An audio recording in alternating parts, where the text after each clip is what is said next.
Yeah. This is a disaster of monumental proportions, a disaster that has devastated an entire nation. This is you can't just think that something of this nature can happen. At the end of the day, it happens. But whilst we think that anytime there is fire, water quenches it, this time it was fire and water that combined to wreak such a devastation on our people. What it brings to the fore is our individual disposal of waste. Most of us just think that when you buy maybe a piece of chewing gum, it's enough to just throw the shell off and it will not cause any harm. You buy your roasted plantain on the highway and you eat it and you decide to throw off the polythene bag. You buy a sachet of water or any other plastic and you throw them away indiscriminately.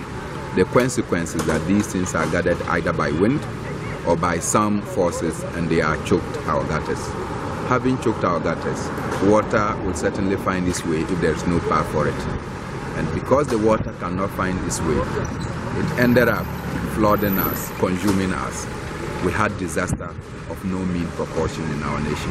I think that we are individually responsible for this magnitude of disaster that affected our nation. It is important for us, therefore, to be individually responsible in the way we manage our waste. This also brings to the fore the constant importation of plastic material into our system. And we call on the authorities to take the immediate, necessary and drastic measures to halt the importation of plastic material and instead opt for decayable material that can decay easily, so that when we use them, we will not suffer the fate that we have suffered. Our commemoration go to the families, the loved ones that are lost, and there are many that are unidentified. There is another side that many people are not talking about. In that zone, it's almost like the ninth city of Accra. There are lots of prostitutes and other people whose origin may not be obvious. Having been consumed by this magnitude of disaster, fire and water, how are we going to identify who they are and their relations? Maybe some may not even be nationals of Ghana. So it brings to the fore our ability to put in place social measures, social packages that will be able to attenuate situations of this nature. And I think that it's important that we take individual steps whilst calling on the authority so that at the end of the day, they will be able to abrogate the importations of plastics into our society. Okay, then my question 3 in 1 fold. You did mention of leadership, like authority, who should seek to audit it. But you see, we still have the authority organs. They are in charge of this. Let's say the EP. Now there's a demolition exercise going on. Do you think this demolition exercise can solve the problem? And then the EPA also, who are supposed to see to some environmental issues, are also quote and unquote sitting down idle.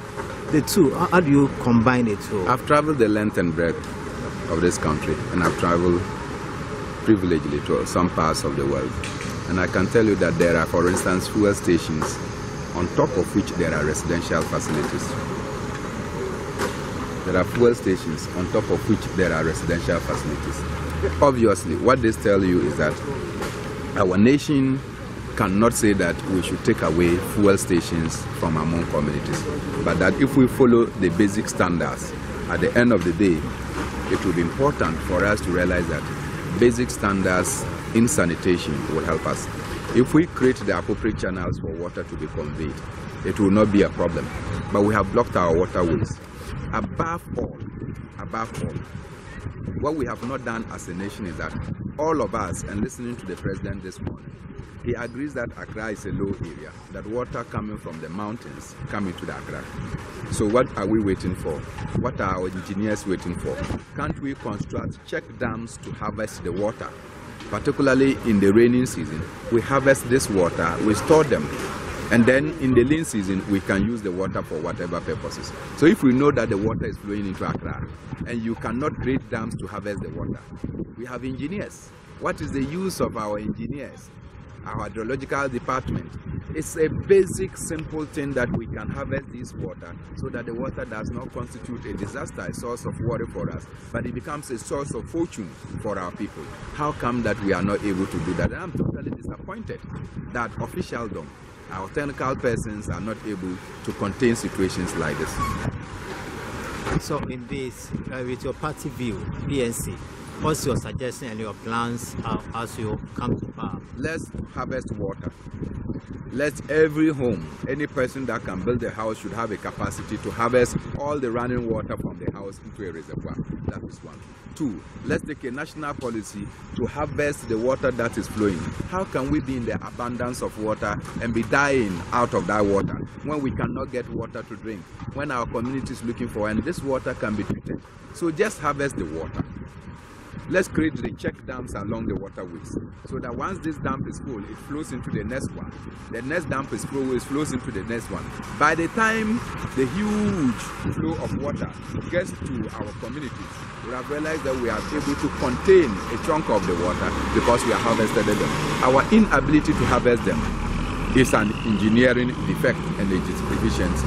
And we want to say that it is high time we take the necessary steps to ensure that we are able to do this as a nation.